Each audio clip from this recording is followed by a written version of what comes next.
Ready?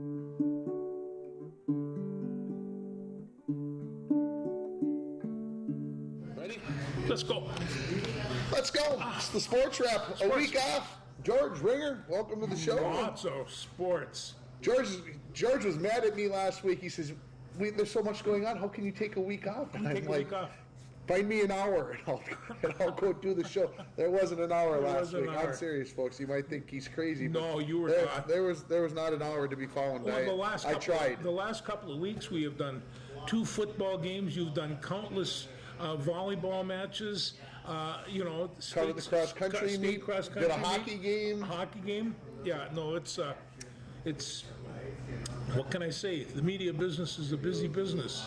Especially during playoff time. Especially during playoff times. Otherwise, so let's get baseball out of the way. I know it would be fun to talk football first, but maybe we'll save the best for last. I guess in my mind. So the Houston Astros. I got to just say, and I mean, I got part of this from my good friend Patrick Russi, but we have to get over how much we don't like the Houston Astros, because right now they're the best team in baseball. They got a solid organization. I don't know who can get mad at Dusty Baker.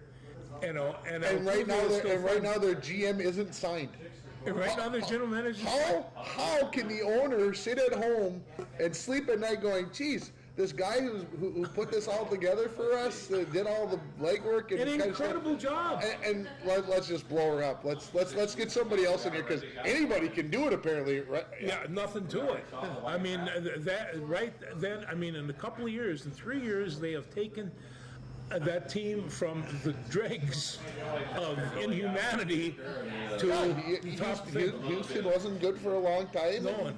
And now they've won a couple of World Series, and that's a very solid team. They made things interesting. They fell behind 2-1, and everybody's going, "Oh boy, here we go again." The Astros. But I mean, the way Phillies did it, they hammered 5 home runs. They had 5 hits and 5 runs. I hadn't seen that in the scoreboard in a long time. And it's, they just swatted. And then got no hit the next day. And the guy no hitting them the next day. Well, the team, I guess. Yeah, there are 4 or 5 pitchers, but that's only the second time that's ever been done. And it's just like 0-0-0. It was just.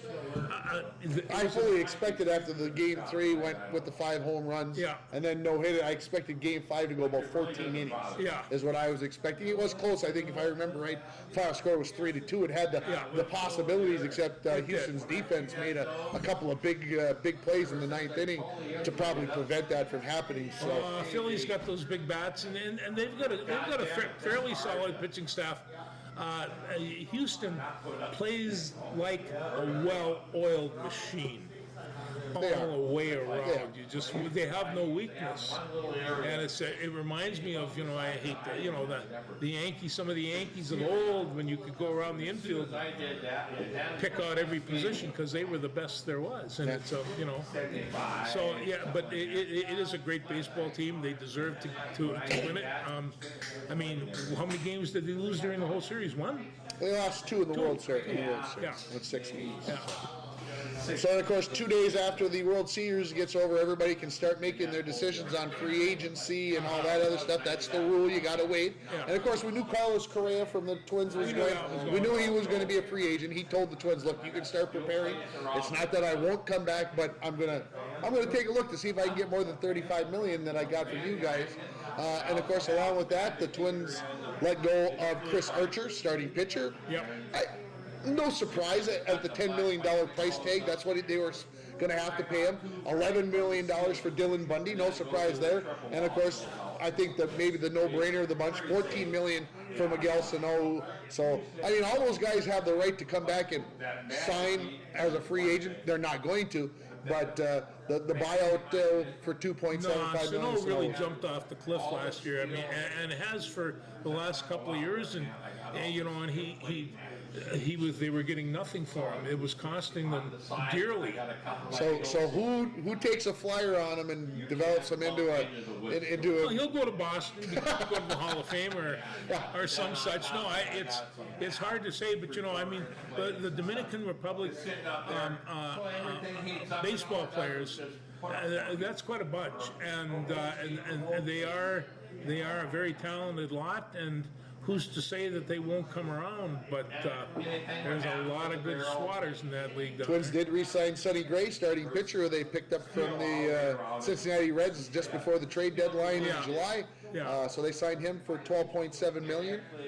I think Sonny Gray is. I think that's a good place to start. Yeah. And now you get Kenta Maeda back. We'll see where he is after his Tommy John surgery, and you add in a couple other guys. Maybe. Well, hey, if you follow the Houston Astro program, how's their pitching staff? What are their starters like? 3 or 4 good ones? Yeah, some of the best in the league, and they hit you one game after another. People must come out of Houston after a 3-game series just beat up. It's tough. And, you know, they got Presley, who used to be with the Twins, who has their closer, and kind of go, well, you know, like I said, and I don't want to be that guy, because I hate people who say, well, if the Twins would have kept this guy, we could have been. No. It's a dynamic. It's so much more than that. So. Well, it is, but you know, my good friend Rusi says the Twins have to develop players, and right now they're trading for them and buying them, but they don't spend as much time developing some of their players as they used to. And I think the great teams, and St. Louis comes to mind, they really do spend time in their minor league developing their players. And you know, you go down to Memphis and take a look, you never heard of any of these guys, and all of a sudden 3 years later they're in the big league. So you know, some teams do develop their players better than others. And some of it's luck. You don't know what's going to happen. You don't know what's going to happen to a player's body, or where their mental state is going to go, or where they want their emotional, where if they want to keep playing. You don't know that, but you hope to. In the 30s, Dizzy Dean ruined his career by taking a ball off his toe in an all-star game, and broke the toe, finished the season pretty much, and was never the same. And so it's you know, sports is a fickle companion. It is. Yeah. It is. All right, let's move on to basketball. We can do that. College basketball got started Monday night, both men's and women's. I haven't seen the Gophers play yet, but I've been hearing an awful lot of things that, although their offense has been a little bit weak, they're playing fairly strong defense. And you know, in the first couple of games, I've seen the Gophers look shaky. Wow, that's a nice word, shaky. I thought you were going viciously than that. I was going to say, we're going to have to get out the beep, but he didn't. No. He shocked me. Well, they do, and they don't have Mr. Battle there yet, and they got to bring in some of their muscle. You know, where I see the Gophers being 2 years from now, they're going to be right in the mix for a Big Ten championship. But right now, the Big Ten Conference, they're still ripped. And I had a chance to see Wisconsin. My Lord, they just kind of reloaded, and Illinois. That's because they got all those players from Minnesota. They got all those players from Minnesota, and you know, and you see these teams and how they're bringing them along. And you know, and you're right, a lot of players from Minnesota. But today was National Signing Day for basketball, baseball, softballs, everything else. My Twitter feed blew up today because I follow all the Gopher sports basically, and it was a very busy day for Gopher sports. And I won't even go over because it's maniacal the thoughts, because just because they signed doesn't mean they're going to end up in a Gophers uniform. Well, no, and I mean I've been hearing things about the Gopher volleyball recruitment. And there's some hesitancy there with some top shelf girls because McCutcheon's leaving. Yeah, you don't know who the coach is. You don't know who the coach is, and you know, so. I hope that you just hope that you can keep the roster full when the coach leaves, and he's still going to be around. That's the thing. He's still working for the. He's not going to be far. Now, the other thing is, I think Lindsay Whalen, she might be piecing herself together a pretty good team. Yeah, we have no idea how good Western Illinois is. I'm just going to say that. And going back to the Gopher men, you know, they only won 61-60, and I don't know much more to say about it other than they were ahead by big points middle of the second half, and I have a feeling, and I didn't listen and or watch it, but I have a feeling that there were some kids that got played. Anyway, I hope that's my perception of it. But the Gopher women, they were in control the whole way. Well, and I think the thing of it is that we've been Gopher fans for a long time, and we have to still to learn Ben Johnson's style. And it takes a long time to see a team that we'll see them play basically every game of the season from here on in, and now we're starting to see what's his coaching style, what kind of circuit can he have getting his players in and out, and what kind of team is he going to want to produce, because he's getting some recruits next year. He is getting some recruits next year, and that's I think this year's not going to be very nice. I think I said Western Illinois. It was Western Michigan that the men played. Western Illinois the women played. Yeah. Hope I got that right. I might have said that wrong. 2 Westerns in there get you all confused up, wrong state. But I think this year is going to be it's going to be a tough year. If you're going to hoping that the Gophers are going to make a splash, you're sadly mistaken. It's not going to happen. Oh, no, but we're going to hopefully be developing along the way, and then we'll see with these new freshmen and everybody that's coming in for next year. We'll see if he. Well, and they do have enough people to give some of these teams fits, especially in the barn, and they can come in there and put up some good games, and if injuries are a big thing, and who do they have for backups? What's their, how many people are they going to cycle through? 7, 8, 9. I think next year he'll probably go for as many as he can. It's nice. I don't mind 10 people. As long as you got 5 that you can go to when the chips are down. You still got to have those 5. You still got to have 5. So, the Gopher women, like I said, the easy win over Western Illinois. Mara Brown, of course, who I got to meet this summer, so I'll name drop her.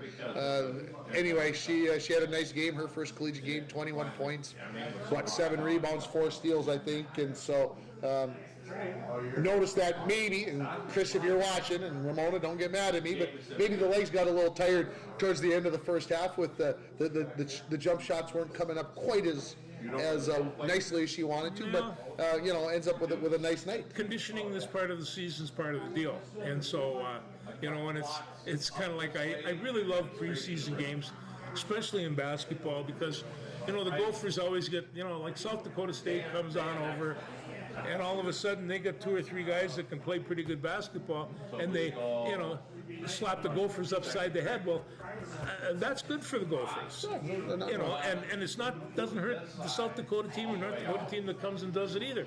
And so I kind of giggle when I see some of this stuff happen. It's like everybody used to laugh at St. Thomas. Now they want to get them on their preseason schedule. It makes a change. It does. How are our Timberwolves? Our Timberwolves have some problems here. They're not functioning, and Rudy says, kind of like in broken English, we have to play together. And I think that his limited English pretty much nails it to the wall as far as I can see. And see how those things got spread out, folks? I mean, that's the way you want your offense to be spread out on the floor. Yeah. You don't want you don't want your people to have to be this spread out, because in order to be able to get their egos into the room, they have to be spread this far out. This is what's happening with this team. Carl Anthony Towns realized that he is not going to be the only star, and he can't handle that. Anthony Edwards wants to do all the wrong things but get all the positives out of it. And Rudy Gobert came in and hoping that he was going to be part of a magical run here. And right now the starting 5 can't find their way through the door, and it's frustrating because Chris Finch is talking about we're more worried about ourselves on the night than we're worried about the team. Yeah, I think that's true. That's so. And there are times that they show promise. They really do during a game, and then it just completely falls apart. And it's Yeah, the you same can't be, problem we had last year. They can't be happy with somebody else being successful on the team. It's like, well, if he's scoring points, then I got no chance to get to the All-Star game. So what am I gonna? I'm the three-point shooting star. I'm the three-point champion. Why am I not getting my shots? And if it sounds like I'm going after Karl Anthony Towns, I am, and I'm going after Anthony Edwards because these are the two guys that are supposed to be leading the franchise, and they can't be on the floor at the same time and share the basketball. Well, how's the saying goes? There's no end to what you can accomplish if you don't worry about who gets the credit. And in team sports, especially basketball, because it's a very fast sport in a very limited space with very big people, and you really better cooperate. And when we talk about Michael Jordan and his great and the great Chicago teams, he had to learn that. How? But everybody else had to learn that Mike was the superstar. Yeah. This team hasn't figured out who the superstar is. Yeah. Is it going to be Anthony Edwards? Can it be Karl Anthony Towns? I don't know. Well, I don't know if Karl Anthony Towns can be a superstar. I don't.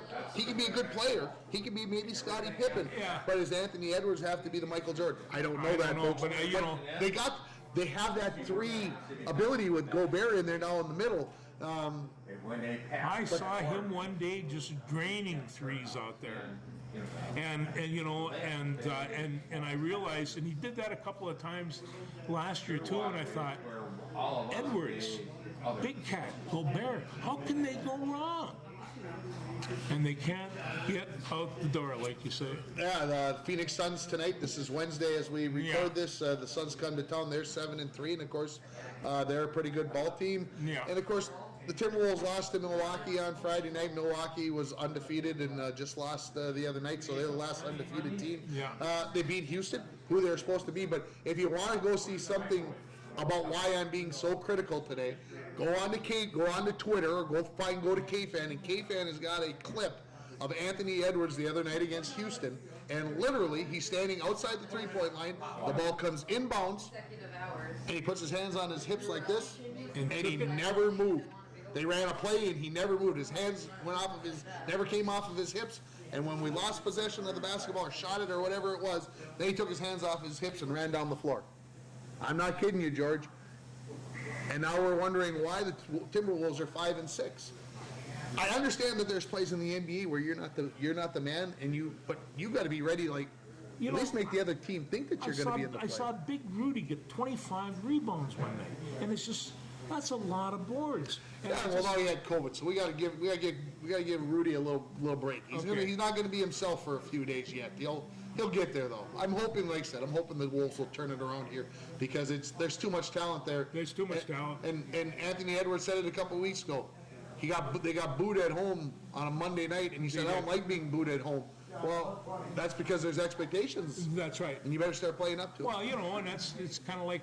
When I take a look at sports journalists, they realize that that's a consumer out there in that audience. And they're paying big consumer-type bucks. Big bucks. To go watch them play.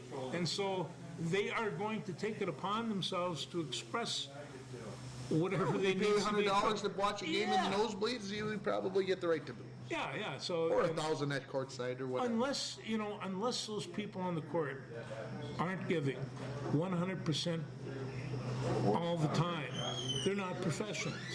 They might call themselves pros, but they're not playing a professional fashion. It just, Jerry West never sat there with his hands on his hips. No. Let's move on to hockey. Let's talk about our Minnesota Wild, who haven't scored a goal in the last two complete games. Oh, yeah, my friend Kirill, he got a little trouble, I heard. Yeah, he took a match penalty last night, and as head coach Dean Evison said, he's sick and tired of being slashed and everything else, and no penalties being called, and finally said, "Screw it, I'm going to do something about it." Well, he cross-checked the guy right across his neck, and it's next time you're giving Kirill the business, you never know what might happen. And he's been taking this grief from them for years. Well, and here's my question. Yeah. And it's pure speculation. Is it because of his nationality that he's not getting the calls that he was last year? Geez, I hope not. You know, it's. I don't know, folks. It's Yeah, the first thing that popped into my head when the things started coming through Yeah. this morning, and I'm like, wonder if the referees have kind of said, well, you know what?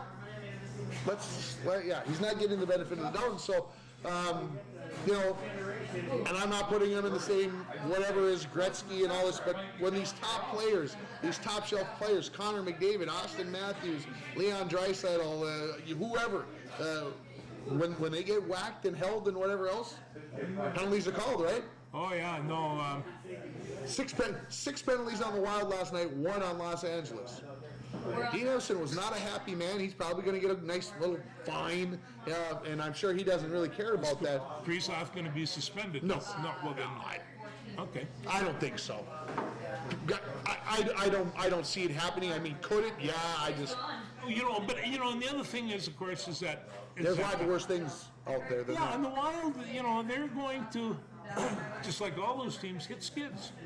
And all of a sudden, some of these other teams are going to put everybody together before they start getting serious injuries and stuff like that, and they're going to get beat some. And they're a very good team. I think they're going to be just fine. But you know, I do know that Kaprizov, I had never seen him do that. I had never seen him take a giant whack at anybody. I've seen him go in the corner and not be afraid to go in there. But I'd never seen that, and I thought that is a give me. He's given back for that one. He must have taken a shot from this guy or somewhere along the line, and because you see it all the time, a good board, smash it, almost a penalty. 2 minutes later, they're beating on each other. Yeah, I don't think we're going to see Krill drop the gloves. This is probably his way of dealing with it. But yeah, the 2 full games without a goal is a little concerning. Yeah. We know that they're dealing with a few injuries, but that shouldn't change the fact that you don't get a little luck. And they basically said after Thursday's shutout that, and okay, here's what upsets me, George, about it is this. Okay, the Wild went on the road 5 games. They come home and they get their home games, and then they know they're going to get 4 days before they got to play their next game. And from Thursday to Tuesday, they got 4 full days in between that they're going to have no games, and they were told that they got 2 days off. So what should you do in that Thursday game? You should be going 1,000 miles an hour because you know you're going to get 2 days off. But guess what? The Wild decided, let's get 1 more day in there. Let's get an extra day off. Let's not play this game tonight. Let's not give it a full effort. And they didn't, and they get shut out. And then it ticks me off. Well, like I say, that's the professional ethic. If you're, you know, and I watch some of these guys. I can't remember who was a football player, but you know, 220 pounds, catches, runs, you know, will block. They're out there playing football. They have all aspects. They don't know how not to go full go.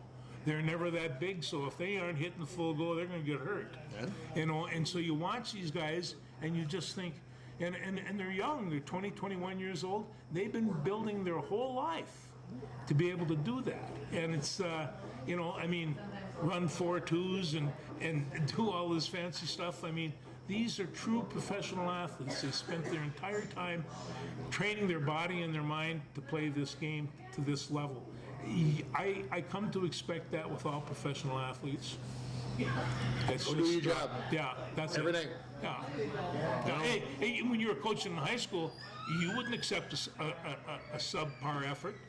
No, that is a lousy effort. You'd climb all over them, and rightly so. And it's just that's not how you go about doing it. So you got your 2 winter sport professional teams playing not up to snuff. It makes things very, very, very difficult. Yeah. College hockey over the past couple of weekends, UMD a sweep against Cornell and just an awful game against Colorado College last Friday night. Yeah. But Minnesota hanging in there, playing good hockey. St. Cloud State played Denver last week. They were number 2 and number 4 in the nation. Number 1 Michigan gets beat by shut out by Penn State. So college hockey has got some good stuff in there. I know Uncle Paul's freaking out about the Bulldogs, and every time he's about ready to jump off the cliff with them, I'm like, Easy, easy. January 1. If after in January they're not playing good hockey, You know, then we know this team's not good. You got to remember, a little while back in the NCAA, you had St. Cloud, you had Mankato, you had UMD, and you had Bemidji State. All and you take a look at that and you just think, man, if that isn't hockey parity in the state of Minnesota, I don't know what is. So I think that you're going to run into that.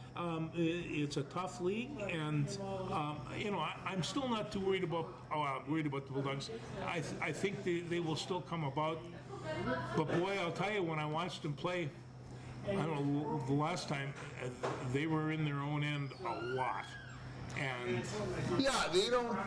They're still looking to put the pieces together in the right direction here. And so, like I said, in Scott we trust. Don't panic. No. But Sandlin's a terrific coach. Might be the best. go for hockey under Bob Moskos is going to be good. He showed that at St. Cloud, and so everything's going good there. The University of Minnesota women's hockey team beat UMD twice. They are the number one team in the nation, and so and of course we're gonna get snow out the door here in the next 24 hours, and it'll feel more like hockey season and basketball season.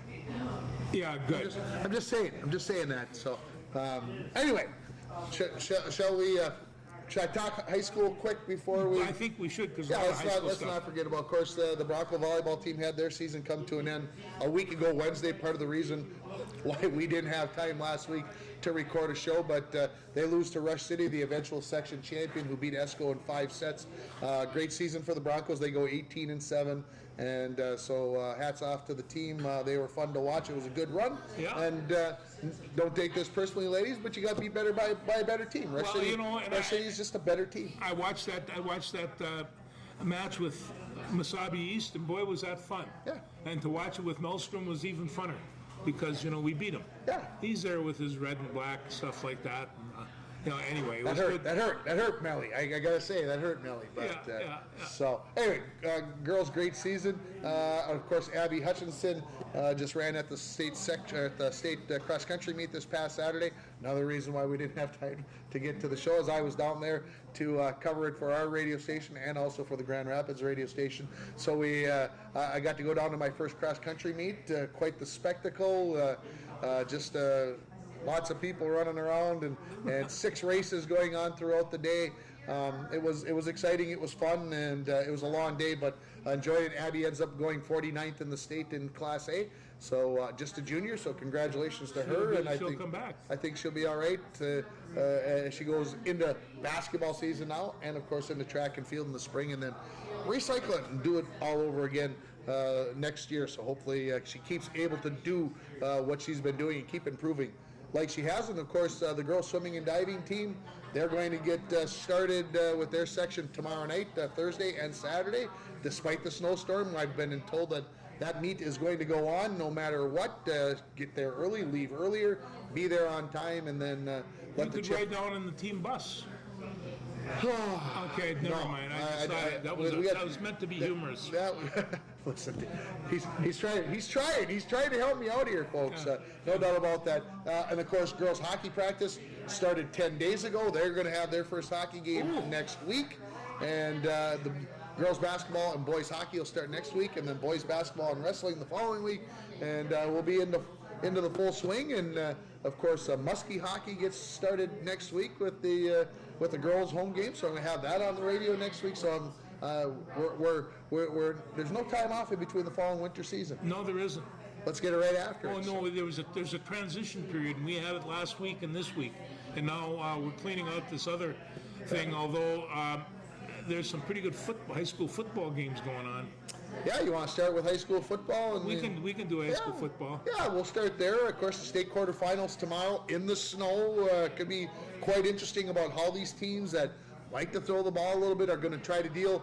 And of course, the teams that are south of like Highway 2, let's say, are going to be okay. Yeah. Grand Rapids, they might only have a few inches, but MIB plays out in Moorhead, and I believe Moose Lake Willow River plays in St. Cloud. They shouldn't have any problems. And Ogilvie plays in Bemidji. They could be dealing with some snow there. So obviously, every state tournament game has to be on a turf field, so these places are going to be out there and have these things shoveled off. So it's not that they're going to have a bad track to go play on. It's just that if it's snowing during the game, could make things a little more interesting. And of course, it's supposed to be cold, as it happens to do in November. Yeah, see, it's the cold thing that would bother me as much as anything, because those ball carriers and stuff, their hands do get cold, and they have gloves on and stuff, but that's where they'll drop the ball. MIB, who we got to watch eliminate North Central a couple Saturdays team. ago, were 6-6 with Cherry after the first quarter. I got to listen to that on my phone for a little bit, and then I went and watched my cousin play football. We'll talk more about that in a second. And all of a sudden, I was getting updates, and MIB absolutely put the slobber knocker to Cherry, which I think surprised a lot of people. So MIB in, and then Deer River had to come back against Barnum. That was maybe a little bit surprised, not that somebody can't fall behind, but they did come back, and of course Deer River improves to 11-0 on the season, and they get Mahnomen Waubun, which is not going to be any easy task there, folks, for them. And then Moose Lake Willow River, they get number 1 Barnesville. Barnesville has been absolutely throttling people There all season are long. no poor teams at this level. Yeah. You're going to always get something, and some of these scores are going to come back, and you're going to say, it's just. I mean, the other night I watched Wayzata and Rosemont, and at halftime they pulled out big screens around the field, and inside the screens of Roses, because this is Rosemont, they had a marching band, and I thought, this is as good as any college marching band I've ever seen. This is a great college marching band. I come to find at the end of halftime, they're heading for the National Marching Band Tournament in Indianapolis this week. Yeah, they are some of the best in the country. There you go. And you just sit down, and the score was 14-14, and it was on the computer, but I had some other things I had to turn to. Yeah, Rosemont ends up winning that game. Yeah. So Esco had to sneak in. They had to come back and beat Pequot Lakes. Now they get the number 2 team in the state, Dilworth, Linden, Felton. So they'll have their hands full. And of course, Cloquet lost to North Branch, but a little closer for us. Former Bronco Mark Franz and his Rogers team, they were the number 3 seed in their section. They came through, and Mark Franz, he just keeps doing it down there at Rogers. You aren't going to find a better guy than Coach Franz, and he was a great ball player, and he had, I knew his dad well. It's a nice family, too. Yeah, very good family. So good luck to all the teams there as they play in the quarterfinals this weekend, either on Thursday, Friday, and Saturday. There's games all weekend long, so it ought to be fun to watch and see what happens there. A couple of other notes about high school football, because I was in the cities and I got to watch my cousin who plays for Forest Lake play the number 1 team in Maple Grove, and it looked like Forest Lake was going to hang in there. It was 10-7, and then strip fumble returned for a touchdown. Next series, a blocked punt returned for a touchdown, and then an interception, and about 3 plays later was in the end zone and the game was over. Yeah, that's 3 touchdowns, bam, bam, bam, and with what, they didn't leave you a gun to do yourself in with. It's amazing how those high school, because each team has some individual athletes that can cause a big play, and they might have an individual athlete that can cause 2 of them. Yeah. We've had them like that, and they're rare. Elk River 51-49 in overtime. Yes. And then Chisago Lakes, I just have to mention this, tied at 36 against number 1 seed Fridley. They score with 55 seconds left, Chisago Lakes does. The kickoff, Fridley gets the ball on the 25-yard line. Quarterback goes 75 yards for the touchdown, and then they miss the 2-point conversion to win it. And so the number 1 seed out. So you just never know. I'm looking over here at the map at the snow totals, and if you're looking at Grand Forks, 12-18 for International Falls. They're saying 9-12 overall. That's what the Weather Channel's saying. Just in case those of you from the Falls. Well, my son asked me, "Do you have your snowblower warmed up?" Yeah, I do. Thank you. Thanks for asking. Yes, No. it's ready to rock and roll and do what it needs to do. At least I hope so. Although, like we were talking with my wife, we need to get a base down first, so we don't want to be picking up a whole lot of rocks and throwing those. And that could really be bad. Yeah, that could be really actually bad. last year I probably took it out maybe twice, and the rest of the time I just kind of pushed because Yeah, it's we didn't need quicker and to. easier. No, it's so Didn't need to. Yeah. State volleyball tournament started today. did. As I mentioned, Rush City in Class 2A, Ely undefeated, didn't get a seed. How's that for a kick in the pants, Ely Timberwolves? You go 29-0 and you go unseeded by your peers. Ouch. So Ely's got a statement to make, although they get number 2 Mayor Luther. No easy task. But anyway, having said that, Rush City and 2 in Grand Rapids playing right now. Is just getting ready to. It's almost 5 o'clock. They'll get started here. I see that they'll get started a little late, I think, with the 4A games going a little long. But Grand Rapids playing Matamidi. They're the number 4 seed, and of course our good friend Sheldon is down there. So once we get done here, I'll have to turn on my phone so I On the can. front page or in the sports page of the Minneapolis Tribune, they had 5 or 6 of the top Metro girls jumping over the volleyball net. Saw that. Yeah, it was amazing. And you look at these kids, and you just think, whoa. I got a feeling they were on a box. I'm what- not saying how high, but I'm saying there was a box. Well, it was. Otherwise, it was they lowered the net, one of the two. It doesn't matter, but it was a fine picture. It was a cool picture. Yeah, it was a cool picture. I agree. Yeah. All right, let's move on to college football. Let's do that. The Gophers stinking up the place in the first half, couldn't They get did. anything going. Their defense allows 10 points on the first 2 or 3 possessions, Yes. and then decided to start playing ball. And then Callie McManus came in the ball game, and everything changed, and the Gophers win. Well, I'll tell you what. It's the question now becomes. I mean, they said that that Morgan was hurt. Well, he landed hard one time. I didn't really see any injury that he didn't walk off from and walk. And then the next question is, Are you saying there's a conspiracy? I'm saying I don't know who's going That's to. the word of the day, by the way. I say I don't know who's going to start against Northwestern Callie on McManus. Saturday. Callie McManus will start. And Oh, here- I think he should. Because He deserves it. Northwestern's 1-8, Yeah. so give the boy some experience. Give the kid I some tell you, experience. this boy cracked that egg wide open. The following week against Iowa, maybe a different story. It And the might- week after that against Wisconsin, maybe a different story. Yeah. But this week, I believe it'll be Callie McManus. I think it will be too. We're going to give him a chance to be the starter, know He's- all week that he is the starter, and He is a character inside and out. And I know why Fleck has him playing. Because he's really fast. He can move that pocket on either side. And then if that breaks down, he can run to beat the band. He is a multifaceted quarterback. You know, the kind I like. he likes quarterbacks that can run. They do it because you're an extra running back. Absolutely does. And one thing with Tanner Morgan that he has not done, has not run the ball. I would agree. He was not. This is not his forte. It is not the kind of kid. It's not the kind of quarterback that he is. No, and he's a very fine athlete, and it's good to see him for last 5 or 6 years. But you know, he really hasn't had a great year since 2019, and you know, it's time for them to move on.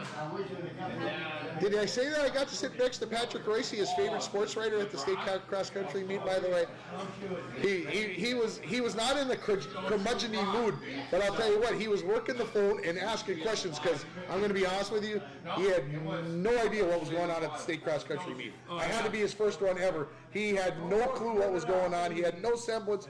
He knew what he was talking about as far as his cross-country runners, but he had no idea how the meet was going, who was this, and he was asking a jillion questions, and that's probably good, because that shows you that he cares and he's thinking and he's putting stuff out. But to see him, and of course, we walked right by each other, and he said hi to me, and I'm like, Patrick Royce said hi to me? Like, I had the media credentials on it, so did he, and I'm like, all right, he was whatever. And then maybe the whatever, I'm standing next to a guy, he's from Wadena Deer Creek, and he goes, hey, John.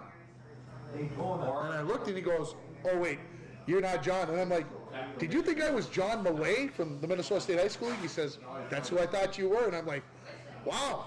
You get Patrick Royce and you say hi to you, and you think you're John Millay. John's he's about 4 inches taller than me, but obviously he's as good looking as, no, I'm kidding. I'm kidding, same. folks. Yeah. It's All the same. right. No, I mean, one of the best articles I ever read about Patrick, he talked about going to a Pee Wee hockey tournament in Warroad, and then coming back, and the crux of his story was, do you know how long it takes to get from Warroad down to Bemidji? Because of all the ice houses, that There's you no have good go way to on. do it. There's There no good is. way. And he says, there you go, you get it up to 50. There's another one. He says, he says, there must be 100 of them. And he's got this great transfixed story. So he is an old curmudgeon, but, I'll tell you. Well, we could make him a professor of curmudgeonry, but hey, I'd give it a shot. LSU, 2 losses, takes down Alabama 2-0. Happy I It made. was a fun football game. I got to listen to the end of it on my trip home from the state cross country meet, and when it went to overtime and Alabama scored first, and LSU didn't even really give you time to think because they scored on a 25-yard touchdown run, and I went my best Stuart Nordquist.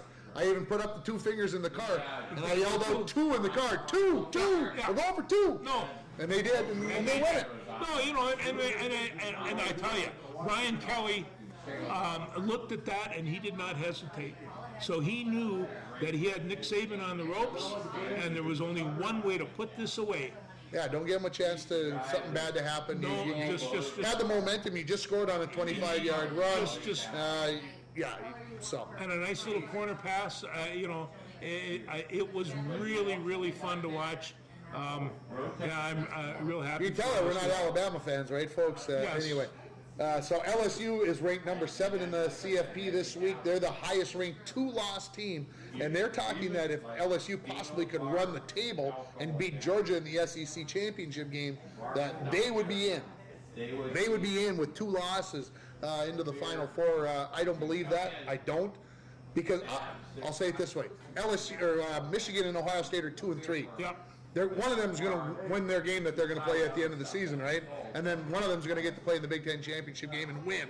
So one of those 2 teams is in, right? Yep. Georgia, unless something monumental, godlike happens, they're not going to lose. Maybe in the SEC championship game, but they're number 1.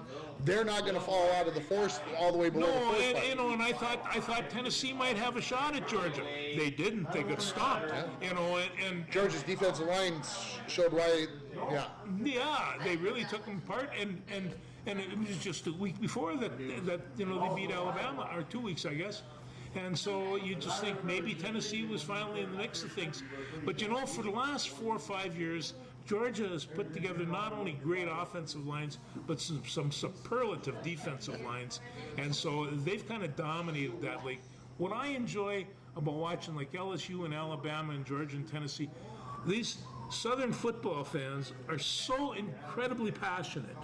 They just Maybe too much. Well, I don't know. Maybe about too much. I We can love football, but did you see them rush the LSU field? They didn't tear down the poles, not that I know of, but they got fined $100,000, I'm sure, just like Tennessee did, right? How you Make it substantial, then you won't get fans on. Yeah, right. Yeah. So TCU 7 are undefeated. They moved from 7 to undefeated as 4. well, yeah. And here's where I'm getting to. Yeah. TCU. Who's going to beat TCU in the Big 12? I don't know if there's anybody left that's going to do it. So now you got Georgia in, you got Michigan or Ohio State in, and you got TCU in. Now there's only one other team that's going to get in there. Tennessee, probably not going to lose the rest of the way, but probably not going to play in the SEC championship game, like I said, unless something unforeseen happens. So they could find themselves getting in as the number 4. Yeah. Of course, you got USC out there. You got Oregon out there who are like, well, we'd love our They're chance. on hot. And of course, Bo Dix, who I buried after the first game of the Yeah, year. no, he's no good. When Georgia, When they have he's all done. Yeah. He's shown himself fairly well over the last few weeks. He has. So Oregon is wanting in there, USC wants in there, and then of course Clemson had their opportunity, but boy, did they choke against Notre Dame. Oh, I'm telling you, it just walked in and they had a plum to pick, and you could do that in South Bend, and Notre Dame took them apart. Scary. It was scary, and you take a look. Didn't anticipate that. That was not in the cards. And every time Clemson got the ball, you figure, oh, here they go. And Notre Dame defense just shut them down. Yeah, it was. I hate to admit this, but that was fun to watch too, because Notre Dame's been struggling, and they had to beat a top team, and it's a tough place to play, I guess. Yeah. All right, let's talk professional football because Let's do that. We're running out of time. They were running out of daylight literally outside here as daylight savings time is gone, and Boy, could we start an argument about that? Woo! People freaking out this past week. Anyway, let's talk about the Vikes. Yeah. Are they lucky or good? Yeah. You chicken. No, they are, but you know, They're both. I say by lucky is that this time last year they already lost 3 or 4 games by a field goal or less, and so you know, and you think, geez, how unlucky could that be? Well, they're not losing those games this year. Yep. Yeah. You know, and they're picking up key interceptions. I mean, Harrison Smith came across with a pick last week, and they went to the crowd, and here's this guy holding up his little baby with 22 on his jersey. Yeah, you know, it's just. I think maybe that defensive secondary is starting to gel. And that's always a concern that you have on any defense, at least it is for me, because it's such a hard thing to play these days. You got those receivers coming from every which way, and they can all fly. You know, it's not only built to throw the pass, but it's built to test those backs. Sometimes I hate Twitter, but sometimes I love Twitter. Twitter put out Fox Bally Sports put out. They got a show on with Kevin O'Connell, and he was showing the 4th down play that Washington ran, and they tried to run basically a drag route with their receiver from the far side of the field underneath, and they were going to try to get him enough for the first down. I think it was 4th and 9. I didn't get to watch the game because I was doing a hockey game on the radio. Anyway, they talked about this cornerback, whichever one it was, and I don't even know because I didn't even turn the sound up, but they were talking about and showing with the arrows on how to get to the underside of the hip. Okay? Don't be behind the guy. No. Get to that front hip where the ball is coming from. Get to that front hip. That gives you a chance to cut the angle down to make the run shorter. And I'm like, you could literally see, he saw the guy running the drag route, and you could see he was running with him, you know, getting up to speed, and then something clicked inside his brain, and he's like, I got to get to that underside of the hip, because you could see him change trajectory. He gets to the underside of the hip, and guess what? He stops the play. He stopped the play, and I'm like, he's quick enough to do it. But those guys are ballet dancers out there. They really are. They, you know, physically they're just incredible athletes. So, you know, it's fun to watch, and it's fun to see them, you know, picking up a little bit. And Hunter, you know, he was all over the place, and he just doesn't do that by himself. He saw his hand more on the ground this week than I have in any game. Yeah. And I only watched a quarter, but I saw him with his hand down in the ground more than I've seen him all year. Usually he's standing up, and I think in order for him to get that into his place, he must put that hand in the ground. Go play with your hand in the ground. That's what I would tell him.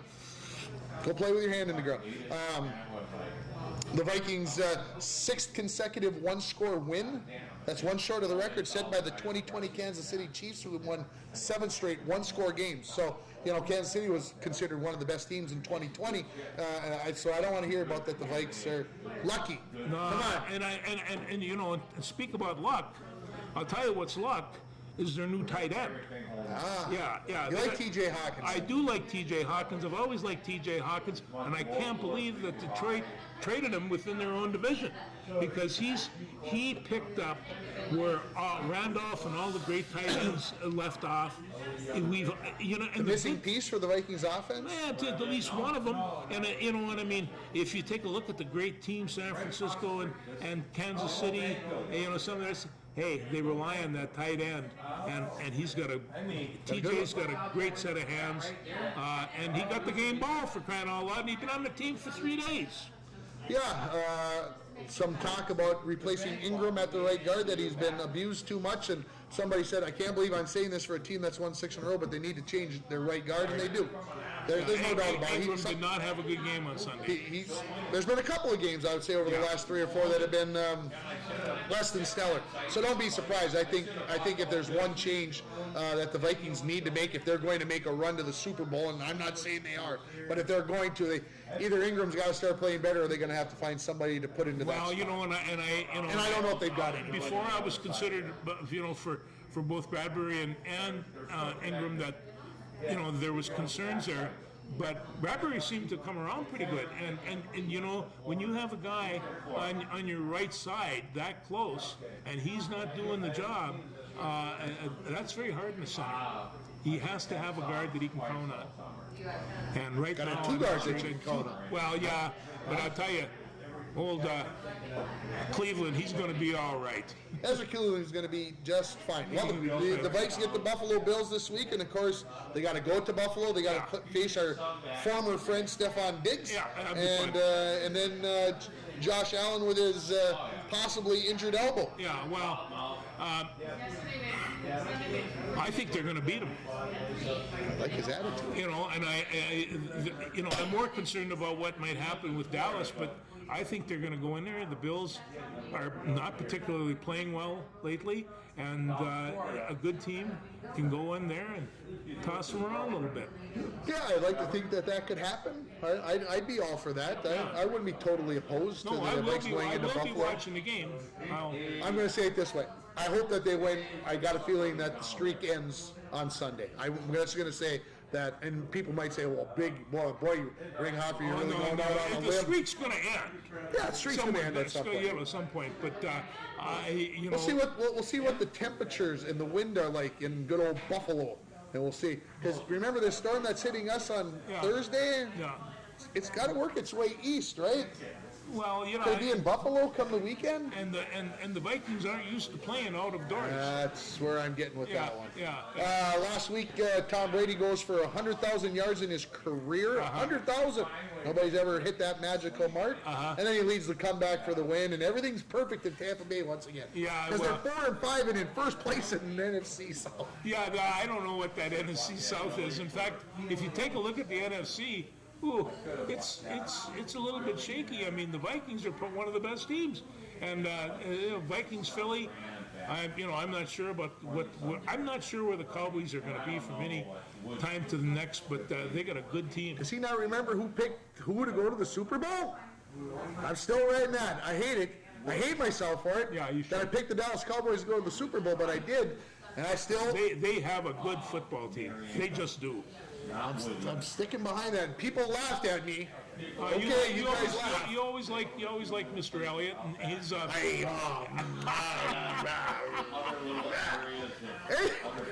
Anyway, what do you think of Patrick Mahomes throwing the ball 68 times on Sunday night? It's. I mean, is that a crowd pleaser or what? And then he scores the game-tying touchdown with his feet. And the two-point conversion to force overtime. Well, what can you say? You take a look at the statistics of Justin Fields, of Lamar Jackson, Who of only Patrick rushed Mahomes. for an NFL record 178 yards. Yeah, you see when they have passing yards, rushing yards, and they always have that for all of them. For most quarterbacks, it's 5 rushing yards, not 170. And it's just like. How about Aaron Rodgers being the leading rusher for the Green Bay Packers on Sunday against the Motor City Kitties? Well, He had 40 yards and was the leading rusher for the team. I didn't know he was that fast. He's not bad. Not bad for an old guy. Yeah, not bad for an old guy. He cut around the edge and kept on going. Yeah, but through 3 interceptions, I thought only 2 of them in the red zone, but I heard 3 of them were in the red zone, and you're not going to win games that way. No, and I think the question here for the Green Bay is how can they fix it? Can they fix it? And so, they're all done then. No, this is broken. When Devontae Adams got away from him, this is broken. And I'm not saying it's just because of the skill players. Their offensive line needs to give Rodgers more time, and it hasn't happened. Now, their defense isn't horrible. No. But the scary part about this whole conversation, we probably should wrap it up here. 4.5 game lead for the Vikings. I would have predicted 4 that. We're 9 weeks into the season. There's 9 weeks left, and the Minnesota Vikings are essentially guaranteed to making the playoffs. Well, if they blow a 4.5 game lead, I probably will take everything purple that I've ever owned that has a Viking or now looking my son Kirk Cousins, he's not getting much grief these days. Nor should he be. I think he's ranked like number 6 in the league. And he's 7-1. Well, as long as he keeps winning, right? As long as you keep winning. Yeah. They talk about poor quarterback performances. You got to do it with the quarterback. Blah blah blah. Lamar Jackson, one of George's favorites. You realize on Monday Night Football he threw for just 133 yards. He ran for 82, but he only threw the ball for 133 yards in the NFL, and they won. And they won. Hey, No, I you just don't, there's all kinds of ways to do it. Well, there is, and they're such talented athletes that if they weren't football players, they would be baseball players, basketball players, boxers. They'd be something. They are just that kind of physical animals. You want to know what I'm looking forward to most? What's that? Turning on the TV, possibly when I get home, and there's no political ads. I can't wait. Isn't that something? It'll be fun. Yeah. It'll be back to normal a little bit, even though the elections, all of it's not done yet. There's lots left to be decided, but hopefully you got out and voted. You took care of your civic duty. The last week or 10 days, I have to admit, Spotify has been on constantly in the solarium. I have. Yeah, turn the TV volume off, and when you had to turn it on, turn it back on. Although Yeah, the movie, I watched The Guns of Navarone the other day. That was my movie of the week. Oh, is that a fun movie? Anything else that we got left? I think so, yeah. World Cup soccer starts soon here. I think, is it the 9th today? It's the 9th, 20th of November, I believe it starts. So George is going to give his World Cup preview next week. I'm putting you on the spot, George. It's time for George to start doing some homework about soccer. Ecuador and Brazil in the finals. Ooh, France will be ticked that you said that. I'll talk to you next week.